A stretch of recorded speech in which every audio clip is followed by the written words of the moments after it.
13장입니다. 마태복음 13장 1절부터 9절까지 말씀입니다. 마태복음 13장 1절부터 9절까지 말씀입니다. 우리 한 절씩 교독하여서 봉독하겠습니다.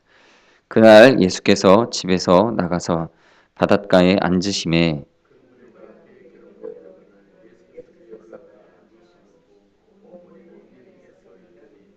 예수께서 비유로 여러 가지를 그들에게 말씀하여 이르시되 씨를 뿌리는 자가 뿌리러 나가서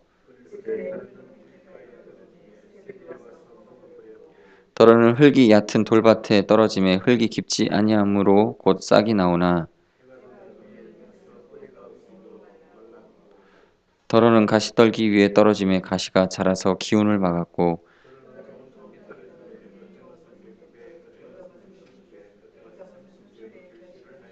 다 같이 읽겠습니다. 귀 있는 자는 들으라 하시니라.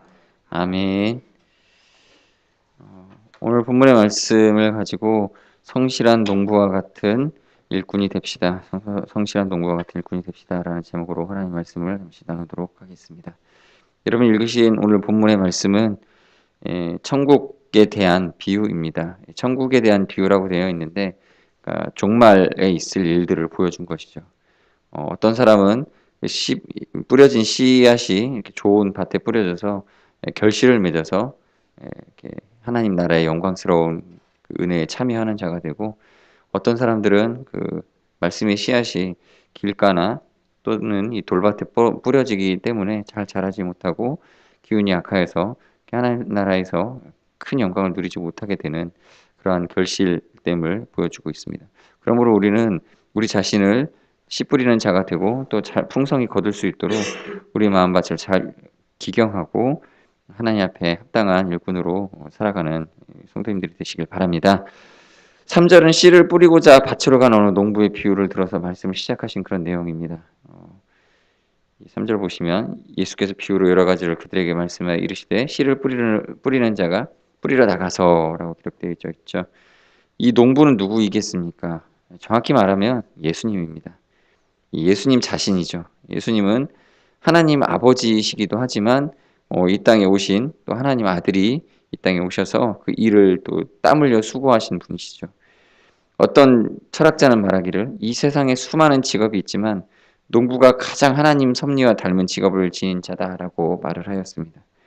심고 가꾸고 거두는 그 일들이 하나님의 구속 섭리 사역과 너무도 닮았기 때문입니다. 일단 농부는 성실합니다. 파종기를 맞춰 씨를 뿌리고 추수기에 맞춰 추수합니다. 그리스도께서 성실하셨습니다. 예수님은 늘 부지런히 일하셨으며 심지어는 아버지께서 이제까지 일하시니 나도 일한다라고 말씀하시기까지 하셨는데 안식일에도 쉬지 않으시고 농부처럼 구령에 복음 사역을 하셨습니다. 또한 농부는 자기가 심은 것만 거두고자 합니다. 즉 순리대로 삶을 사는 이들이 바로 농부들입니다. 이 농부는 남이 뿌린 것 그리고 자기가 뿌리지 않은 것은 거둘 생각을 하지 않습니다. 오직 자기가 수고하여 심은 것을 거둡니다. 이러한 점이 예수님과 농부를 빗대어 설명할 수 있는 근거가 되겠죠. 그리스도 십자가를 통해서 이 땅에 생명의 씨앗을 예수님께서 심으셨습니다. 그래서 이사야 선지자는 그 영혼을 속건제물로 드리기에 이르면 그가 그 씨를 보게 되며 그 날은 길 것이요 또 그의 손으로 여호와의 뜻을 성취하리로다라고 예언하였습니다. 그리스도는 사단이 미혹하는 한탕주의를 물리치시고 자기 몸을 희생하는 길을 택하신 것입니다. 또한 농부는 흉년이나 천재지변을 당해 한 해 농사를 망쳤어도 절망하지 않습니다. 여러분 이러한 점이 바로 농부와 같은 하나님의 모습을 또한 보여줍니다. 다음 해에 씨를 뿌려 나가죠. 그 해에 천재지변을 당해도 그 다음에 또 씨를 뿌리게 됩니다. 한 번 농사를 망쳤다고 보따리를 싸고 도시로 나가는 것은 진정한 농부가 아닙니다. 희망과 믿음을 지니고 또 다시 씨를 뿌리는 자가 참 농부입니다. 여러분 예수님께서는 고난당하시고 배신당하시고 누명을 쓰시면서도 십자가를 지셨습니다. 히브리서 기자는 그 이유를 증언해 줍니다. 무슨 이유냐? 이렇게 기록되어져 있죠. 저는 그 앞에 있는 즐거움을 위하여 십자가를 참으사 부끄러움을 개의치 아니하시더니 하나님 보좌 우편에 앉으셨느니라. 우리 예수님은 핍박과 고난과 죽임을 당하시면서도 하나님 아버지께서 자신을 다시 부활시켜 주실 것을 확신했기에 즐거운 마음으로 희생하셨다는 것입니다. 여러분, 이것이 바로 농부의 자세입니다. 뿌린 것은 반드시 거두게 해주시는 하나님의 그 섭리와 이치를 알기에 절망하지 않고 다시 씨를 뿌리는 것입니다. 그리고 30배, 60배, 100배의 결실을 거두고야 합니다. 성도 여러분, 그리스도께서 씨 뿌리는 농부같이 생활하셨습니다. 우리도 그 삶의 자세를 본받아야 되겠습니다. 농부 같은 신앙 자세를 지녀야 됩니다. 성실하게 주님을 섬기고 하늘의 뜻대로 살고 그 영생의 믿음과 소망과 확신을 지니고 열심히 의와 선을 심는 생활을 하시기 바랍니다. 그리고 이제 두 번째로 살펴볼 것은 마음이 강팍하게 되는 일을 우리는 경계해야 되겠습니다. 여러분 4절의 말씀을 보시면 농부가 씨앗이 길가에 떨어진 상황을 말씀하신 내용입니다. 우리나라로 치면 이 씨앗이 논이 아니라 논두렁 길에 떨어진 것과 같은 상황이라고 하겠습니다. 주님은 이처럼 길가에 떨어진 씨는 새들이 즉시 먹는다고 하셨습니다. 여기 길가는 생명의 귀한 말씀을 듣지도 않고 믿으려고도 하지 않고 말씀 자체이신 주님을 배격하는 강팍한 마음을 가리킵니다. 이런 마음을 가진 사람들에게서는 결코 생명의 싹이 우물틀 수가 없겠죠. 여러분, 이 마음을 가진 사람들이 누구인지 아십니까? 바로 성경에 보시면 이 돼지떼가 죽었다고 주님을 배격한 거라사 지방의 사람들, 이런 사람들입니다. 주님을 쫓아낸 나사렛 동네 사람들이 그런 사람들입니다. 또 아무리 큰 권능을 행해도 믿지 않았던 고라신이나 벳세다 사람들이 그런 사람들입니다. 이런 사람들은 이 길가에 씨앗이 뿌려진 것과 같이 하나님 말씀이 그들에게 은혜로서 다가와도 곧바로 그 말씀을 받아들이지 않는 것이죠. 그래서 우리의 마음을 우리는 강팍하게 하는 이 상황을 늘 경계해야 됩니다. 여러분, 저는 신앙생활을 하다 보니까 목회자로 목사로서 성도들을 대하다 보니까 처음에 믿음이 좋았던 첫인상의 믿음이 굉장히 좋았던 분들이 시간이 흐른 후에 점점 믿음이 강팍해져서 이러한 이 말씀이 들어가지 못하는 상태에 이르는 경우들을 종종 보게 되었습니다. 하나님의 말씀을 믿는다고 하지만 그 마음에 강팍한 마음들이 조금씩 쌓이다 보니 이 말씀을 들을 믿음마저도 다 잃어버린 상태를 많이 보게 됩니다. 우리는 이러한 상태가 되어지는 것을 두려워해야 됩니다. 늘 하나님 말씀이 은혜 가운데서 우리 마음밭에 잘 심겨질 수 있는 그러한 상태가 되어지기 위해서 늘 부지런히 신앙생활에 우리의 믿음의 유익을 위해서 말씀을 보고 기도하는 일에 특별히 그 말씀을 읽을 때에 그 말씀을 믿음으로 받아들이는 그 마음 상태를 유지하기 위해 우리가 더욱더 노력하고 애써야 되겠습니다. 세 번째로는 우리 자기 감정의 신앙의 근거를 두어서는 안 된다는 것입니다. 5절 6절의 말씀을 보시면 흙이 얇은 돌밭에 떨어진 씨앗에 대한 말씀이 나옵니다. 무슨 얘기냐면 이 흙이 있긴 한데 겉에 살짝 덮여있는 흙인 거죠. 밑에는 바로 이 바위, 이게 단단한 그 바위 위에 흙이 살짝 깔려있는 정도의 그런 밭을 말합니다. 이런 밭은 어떤 불리한 요소가 있습니까? 싹이 내리지를 못하는 거죠. 뿌리를 내릴 수가 없습니다. 흙이 잠시 이렇게 젖어 있을 때는 씨앗이 이렇게 발화를 하다가도 밑에 이제 돌밭으로 굳어져 있기 때문에 이것을 뚫지를 못하여서 뿌리가 금방 말라버리는 겁니다. 그래서 햇볕이 쨍쨍하면 물도 없고 그런 상태가 되어서 금세 죽게 되죠. 이러한 상태가 비유하는 것이 뭐냐면 바로 이 감정으로 주님을 믿는 사람들을 말합니다. 열정주의라고 할 수 있겠죠. 어떤 뜨거운 집회라든지 어떤 그 찬양의 어떤 감정이 우리 마음에 스며들었을 때에는 금세 주님을 자기의 주인으로 모시고 섬기며 살다가도 이 힘든 일들, 좀 어려운 일들, 고난의 일들이 닥치게 되면 금세 이 시험에 빠져버리는 이러한 태도를 잘 보여주는 그런 비유입니다. 성도 여러분, 우리 주변에는 자기 감정에 신앙에 초점을 맞추는 사람들이 많이 있습니다. 그래서 기분이 좋으면 주님의 은혜가 충만한 것으로 여기고 반대로 기분이 언짢으면 하나님이 자신에게 멀리 있는 것으로 여기게 됩니다. 이 감정이라는 요소가 신앙의 한 부분이기도 하겠지만 그러나 감정만으로 우리의 믿음을 다 드러낼 수는 없습니다. 주님과 동행하는 삶 자체를 기뻐하고 성령의 인도를 받는 것을 즐거워하고 담대하고 또 즐겁게 이 소망의 감정을 품고 살아가는 것, 이것이 우리에게 있어서 중요한 것인데 그러나 여러분, 이 감정이 이것의 기초가 되고 뿌리가 되어진다면 대단히 빈약하고 취약한 신앙이 될 수밖에 없습니다. 인간의 감정은 얼마나 변화무쌍합니까? 조그만 일에도 흔들리고 변합니다. 그러므로 우리의 신앙의 근거를 감정에 두어서는 안 됩니다. 어떤 사람들은 심지어 이렇게 생각하죠. 내가 성령에 충만한 것은 감정이 뜨거운 것이다 라는 것을 생각을 합니다. 그래서 우리 감정이 뜨겁고 뭔가 열정적이 되고 뭔가 하나님 앞에서 말씀에 감동을 받았을 때에는 자기 자신이 성령 충만한 것으로 여기고, 그렇지 않고 어떤 감정의 손상을 입거나 그 기분이 나쁠 때는 뭔가 자신 안에 성령이 충만하지 못하다라고 여기면서 이 자신의 감정과 성령 충만한 것을 동일시 여기는 경우들이 있습니다. 이것은 정말로 우리가 위험한 신앙이 되는 것입니다. 때로는 우리의 감정이 이 좋지 못한 상태에 빠질 수도 있습니다. 기분이 나쁠 수도 있습니다. 어떤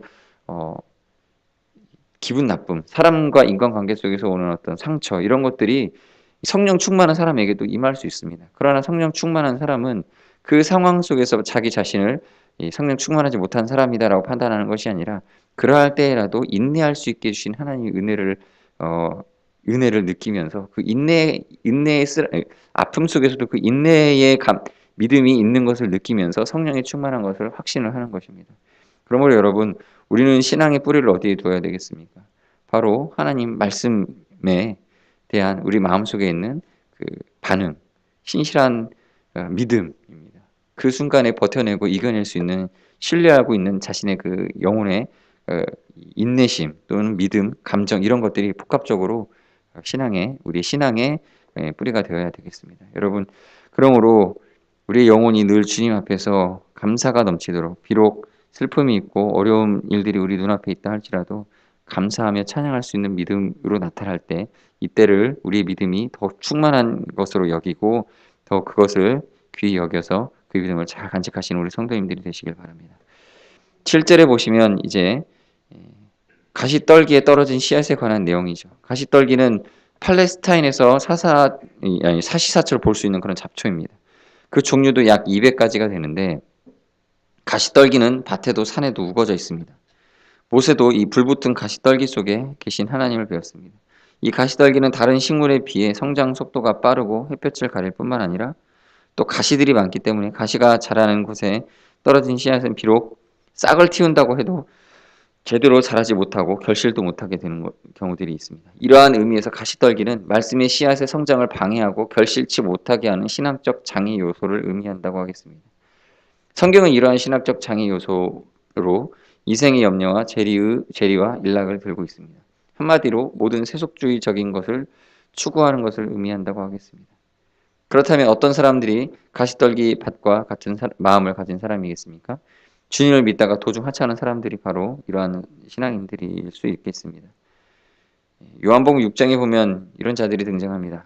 오병이어의 기적을 베푸시자 수많은 사람들이 주를 따르려고 했습니다. 그러나 주님께서 썩지 않는 영생의 양식을 구할 것을 가르치시자 실망하고 수많은 사람들이 주님을 떠나버렸습니다. 그들은 영혼의 구원이 아닌 물질적인 축복을 얻고자 주님을 따랐다가 주님의 목적을 알고는 낙심하여 주를 믿는 길을 포기하는 것입니다. 성도 여러분, 우리 주변에도 이런 사람들이 많습니다. 영생의 말씀과 진리를 마치 이 세상의 축복과 부를 얻으려는 것으로서 오해하는 분들이 있습니다. 주님을 쫓는 이들이 그렇게 주님을 쫓는 자들이 허다한데, 성경은 이렇게 구하려고 하는 자들은 온갖 시험에 들게 되어 사단의 가시에 찔리게 된다고 경고하고 있습니다.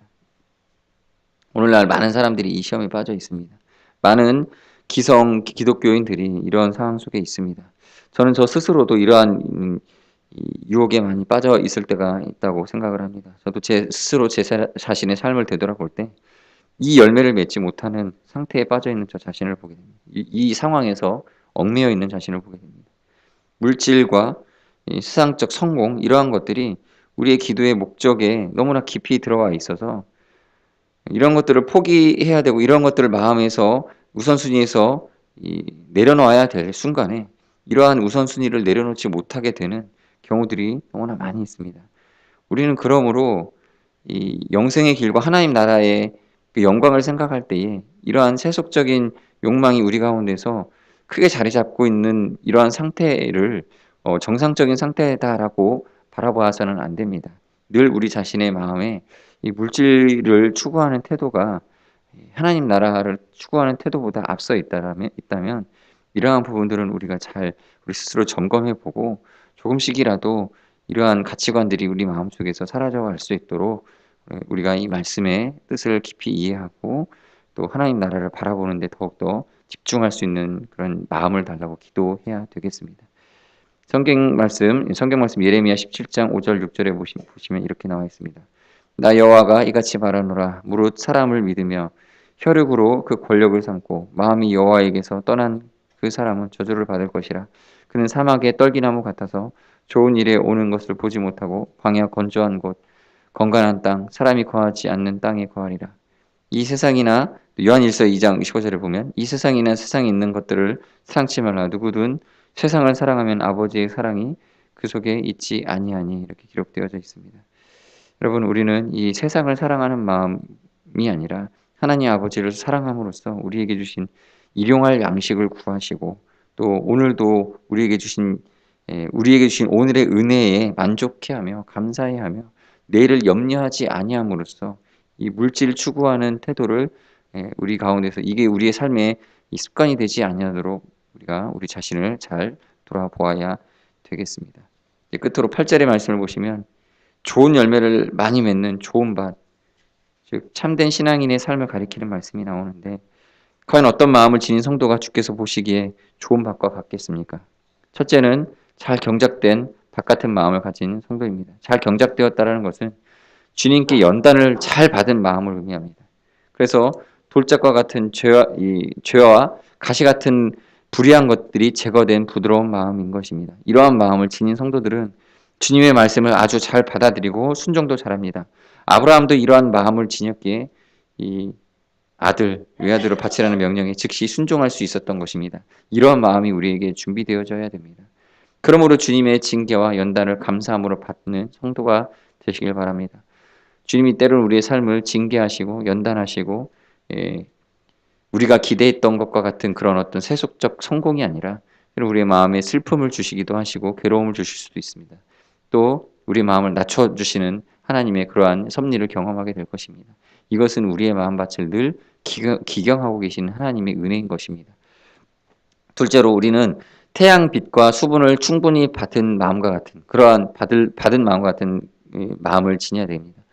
하나님의 위로와 은혜를 사모하고 또 하나님께 주시는 인내의 마음을 우리가 가지고 있어야 됩니다. 좋은 땅이 있다라는 것은 착하고 좋은 마음으로 말씀을 듣고 인내로 결실하는 자다라고 분명히 교훈하고 있습니다. 이것은 태양빛과 수분, 이 식물의 성장에 절대적으로 필요한 요소인 것을 잘 받아들인 상태가 되어진 것입니다. 그러므로 신앙의 성장에 있어서 하나님의 양육하시는 은혜가 필요하고 또 그 은혜를 받기까지 견딜 수 있는 인내가 요구되는 것입니다. 여러분 팔레스타인의 식물들은 그 뿌리가 유난히 깁니다. 어떤 뿌리는 식물의 크기의 8배가 된다고 합니다. 그 이유는 땅속 깊은 곳에 있는 지하수의 물을 얻으려는 까닭인 것입니다. 그 뿌리가 바로 성도의 신앙의 인내심입니다.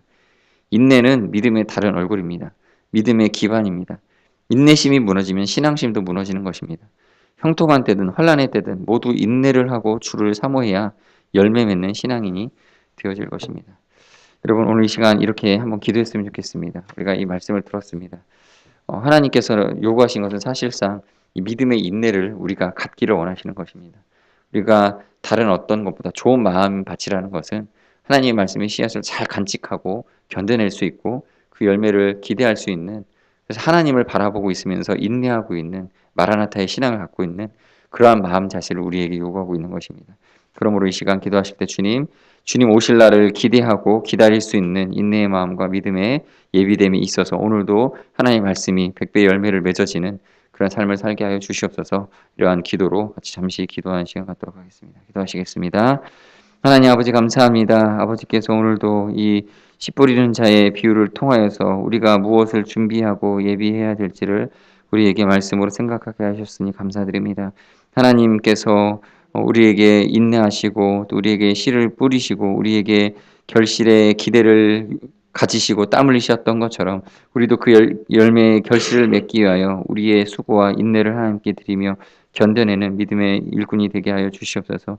하나님 우리가 또한 복음을 뿌리는 자로 또 세상에 나아갑니다. 세상에 씨를 뿌릴 때에 하나님 물론 우리가 뿌리는 씨앗이 다 좋은 씨앗만은 아닐, 좋은 땅이지는 않을 수도 있을 수도 있습니다.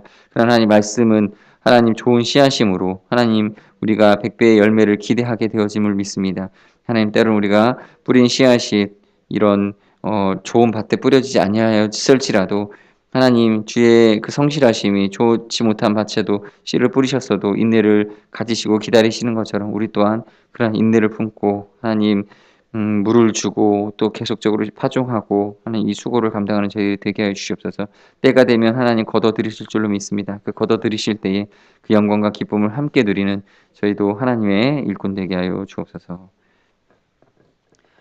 하나님 감사합니다. 오늘도 저희들을 좋은 일꾼으로 또 좋은 믿음의 주님의 동역자로 세워주시니 감사드립니다. 성실히 주의 일들을 감당하기 원합니다. 주께서 수고하시고 또 땀 흘리신 것처럼 우리도 그 수고와 인내를 하나님 앞에 드리는 일꾼 되게 하여 주시옵소서. 예수님의 이름으로 기도드립니다. 아멘. 하늘에 계신 우리 아버지여 이름이 거룩히 여김을 받으시오며 나라 임하옵시며 뜻이 하늘에서 이룬 것 같이 땅에서도 이루어지이다.